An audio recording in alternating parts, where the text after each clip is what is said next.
Hello guys, welcome back to our channel.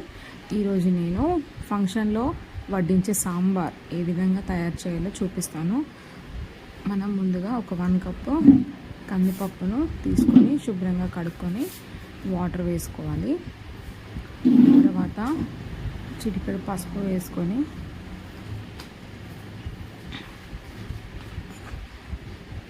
కుక్కర్కి మూత పెట్టుకొని ఒక 5 విజిల్స్ వచ్చే వరకు మనం కుక్ చేసుకోవాలి. తర్వాత ఒక నిమ్మకాయ సైజ్ అంతా చింతపండు నానబెట్టుకొని పక్కన పెట్టుకోవాలి.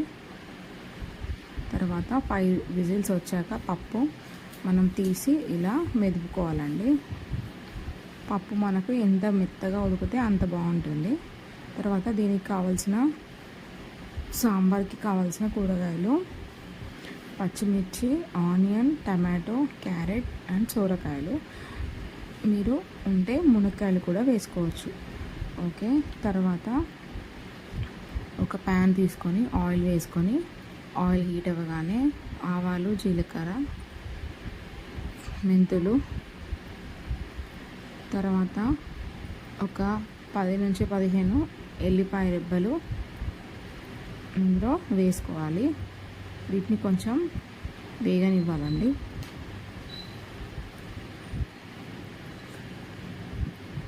కొంచెం దూరంగా ఉండి వేసుకోండి. ఒక్కొక్కసారి ఎల్లిపాయలు చిల్లుతాయి. తర్వాత కరివేపాకును కూడా యాడ్ చేసుకోవాలి. తర్వాత ముందుగా కట్ చేసి పెట్టుకున్న ఉల్లిపాయ ముక్కలు వేసుకొని తర్వాత పచ్చిమిర్చి ముక్కలు వేసుకోవాలండి. ఒక 6-7 తీసుకొని కట్ చేసుకొని వేసుకోండి. ఒక్కసారి ఇలా మంచిగా కలుపుకోండి.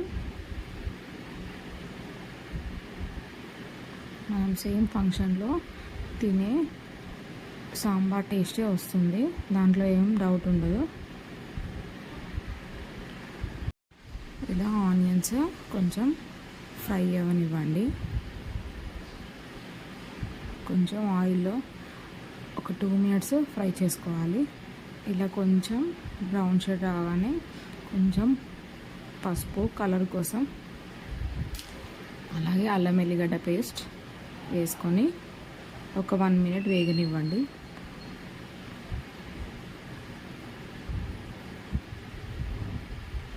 ఇలా మనం మంచిగా కలుపుకోవాలండి.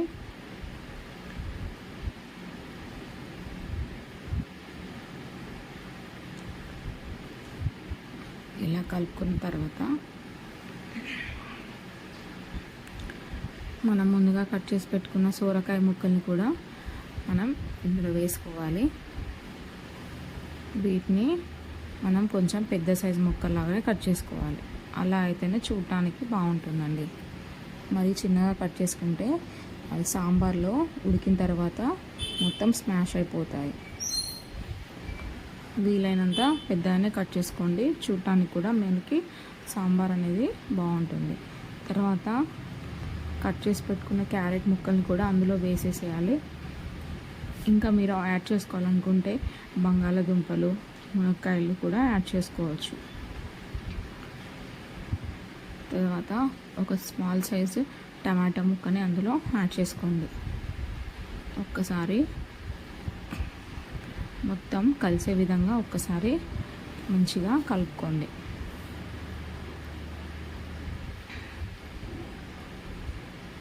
ఎవరైనా నా వీడియోని ఫస్ట్ టైం కనుక చూస్తే ఒక్కసారి ఛానల్ని సబ్స్క్రైబ్ చేసుకోండి.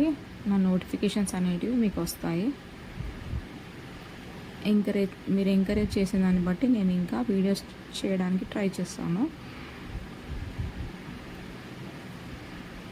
తర్వాత ఇలా మెదుపుకున్న పప్పులో మనం ఒక 4 స్పూన్స్ కారం వేసుకోండి. మీ రుచికి సరిపడా చూసుకొని వేసుకోండి. తర్వాత రుచికి సరిపడా సాల్ట్ వేసుకోవాలి. తర్వాత మనం ముందుగా నానబెట్టుకున్న చింతపండు గుజ్జుని తీసి అందులో వేసుకోవాలి. తర్వాత కన్సిస్టెన్సీని బట్టి కొంచెం వాటర్ యాడ్ చేసుకోండి. మీకు ఎలా కావాలనిపిస్తే అంత వాటర్ యాడ్ చేసుకొని మనం సోరకాయ ముక్కలు కొంచెం ఫ్రై అవ్వగానే ఈ పప్పుని అందులో వేసేసేయాలి. ఇప్పుడు ఒక 15 to 20 minutes మనం బాయిల్ చేస్తే ఇలా బుడగలు వస్తాయండి. ఇలా బబుల్స్ వస్తే మనకి పప్పు అనేది మంచిగా ఉడుకుతుంది. అలాగే అంటే ఇలా మరిగితేనే మనకి సాంబార్ అనేది టేస్ట్ ఉంటుంది. ఓకే, ఫైనల్గా మనం కన్సిస్టెన్సీని చూసుకొని మీకు థిక్గా కావాలా ఎలా కావాలో చూసుకొని స్టవ్ ఆఫ్ చేసుకొని సాంబార్ పౌడర్ వేసుకోండి. తర్వాత తరిగిన కొత్తిమీర కూడా వేసుకొని ఒక్కసారి కలుపుకోండి. ఇలా మీరు సింపుల్గా ఇలా కనుక చేస్తే సాంబార్ చాలా బాగుంటుంది. 20 minutes దాకా లాస్ట్ వరకు పప్పును మరగనివ్వాలండి, లేకపోతే అస్సలు బాగోదు. 20 minutes మంచిగా మరగనిస్తే చాలా బాగుంటుందండి. Thank you.